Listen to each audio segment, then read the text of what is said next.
ഇത് ശരിയല്ല കേട്ടോ. അതായത് ഭൂമി ഏറ്റെടുക്കാനുള്ള പണം നൽകിയിട്ടും കേരള ഗവൺമെന്റ് റെയിൽവേ വികസനത്തിനുള്ള ഭൂമി ഇതുവരെയും ഏറ്റെടുത്തിട്ടില്ല. ഇത് ശരിയാകില്ല. എത്രയും വേഗം ഭൂമി ഏറ്റെടുക്കണം. ഇത് കേന്ദ്ര റെയിൽവേ മന്ത്രി ഇപ്പോൾ മുഖ്യമന്ത്രിക്ക് നൽകിയിരിക്കുന്ന കത്താണ്. അതായത് ഈ ഭൂമി ഏറ്റെടുക്കാനായിട്ട് 2100 കോടി രൂപ നൽകി. ഏറ്റെടുത്തത് വെറും 64 ഹെക്ടർ മാത്രം. മുഖ്യമന്ത്രിക്ക് ആ തരത്തിലാണ് ഇപ്പോൾ അശ്വനി വൈഷ്ണവ് കത്ത് നൽകിയിരിക്കുന്നത്. കേരളത്തിൽ റെയിൽവേ വികസന പദ്ധതിക്ക് ഭൂമി ഏറ്റെടുക്കൽ വേഗത്തിൽ ആക്കണമെന്ന് ആവശ്യപ്പെട്ട് മുഖ്യമന്ത്രിക്ക് കേന്ദ്ര റെയിൽവേ മന്ത്രി അശ്വനി വൈഷ്ണവ് കത്ത് എഴുതിയിരിക്കുന്നു. ആവശ്യമായ ഭൂമിക്ക് 2100 കോടി കേന്ദ്രം കേരളത്തിന് കൈമാറിയിട്ടും നടപടികൾ വൈകുന്ന സാഹചര്യത്തിലാണ് കേന്ദ്ര റെയിൽവേ മന്ത്രിയുടെ ഇടപെടൽ എന്നതാണ് നമ്മൾ കാണേണ്ടത്. അദ്ദേഹം ഇപ്പോൾ കത്തെഴുതിയിരിക്കുന്നത് ഇത് ശരിയാവില്ല കേട്ടോ എന്ന തരത്തിൽ കത്തെഴുതിയിരിക്കുകയാണ്. റെയിൽവേയുടെ അടിസ്ഥാന സൗകര്യ വികസനവുമായി ബന്ധപ്പെട്ട് 12,350 കോടി രൂപയുടെ പദ്ധതികളാണ് കേരളത്തിൽ പുരോഗമിക്കുന്നതെന്ന് മന്ത്രി കത്തിൽ പ്രത്യേകിച്ച് ചൂണ്ടിക്കാട്ടിയിട്ടുണ്ട്.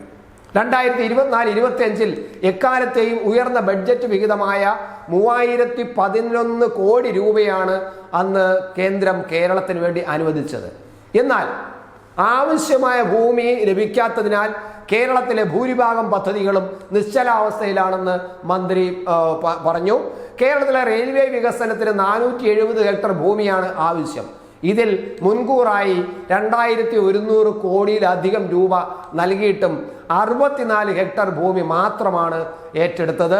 ബാക്കി പണം എന്ത് ചെയ്തു എന്നത് നമ്മൾ കത്തിലുള്ളതല്ല കേട്ടോ, നമ്മൾക്ക് ചിന്തിക്കേണ്ടതാണ്. ഈ പണം എടുത്ത് കേരള ഗവൺമെന്റ് ശമ്പളം കൊടുത്തു എന്നുള്ളതും, കാരണം തിരിമറി നടത്തിക്കൊണ്ടിരിക്കുന്ന ഒരു ഗവൺമെന്റ് ആണ് എന്ന് നമുക്ക് വ്യക്തമാണ്. എന്തായാലും ഭൂരിഭാഗം പദ്ധതികൾക്കും ഭൂമി ഏറ്റെടുക്കാനുള്ള ശ്രമങ്ങൾ വിജയിച്ചിട്ടില്ലെന്ന് അദ്ദേഹം പ്രത്യേകിച്ച് കത്തിൽ പറയുന്നുണ്ട്. ഭൂമി ലഭിക്കാത്തത് മൂലം വൈകുന്ന 4 പ്രധാന പദ്ധതികളെ കുറിച്ചും മന്ത്രി കത്തിൽ സൂചിപ്പിച്ചിട്ടുണ്ട്. അതായത് ഭൂമി ഏറ്റെടുത്തരാമെന്ന് കേരള ഗവൺമെന്റ് പറഞ്ഞിട്ടും ഇതുവരെയും ഭൂമി ഏറ്റെടുക്കാത്തത് കൊണ്ട്, പണം കൊടുത്തിട്ട് പോലും ഭൂമി ഏറ്റെടുക്കാത്തത് കൊണ്ട് നടക്കാതെ കിടക്കുന്ന ചില പദ്ധതികളുണ്ട്. ആ പദ്ധതികൾ ഇതൊക്കെയാണ്: തിരുവനന്തപുരം കന്യാകുമാരി ഇരട്ടിപ്പിക്കൽ, എറണാകുളം കുമ്പളം ഇരട്ടിപ്പിക്കൽ, കുമ്പളം തുറവൂർ, അങ്കമാലി ശബരിമല പുതിയ പാത. അങ്കമാലി ശബരിമല പുതിയ പാതയ്ക്കായി ഏറ്റെടുക്കേണ്ട 416 ഹെക്ടറിൽ 24 ഹെക്ടർ ഭൂമി മാത്രമാണ് ഏറ്റെടുത്തത്. പദ്ധതിക്കായി 282 കോടി രൂപയാണ് കേന്ദ്രം നീക്കിവച്ചിരിക്കുന്നത്. ഭൂമി ഏറ്റെടുക്കൽ നടപടികൾ വേഗത്തിലാക്കാൻ ബന്ധപ്പെട്ട ഉദ്യോഗസ്ഥർക്ക് നിർദ്ദേശം നൽകണമെന്ന് അദ്ദേഹം മുഖ്യമന്ത്രിയോട് അഭ്യർത്ഥിക്കുന്നു. ഇത് നമ്മൾ ഈ കത്ത് നടക്കുമ്പോൾ നമ്മൾ ചിന്തിക്കേണ്ടത്, കേന്ദ്രമൊന്നും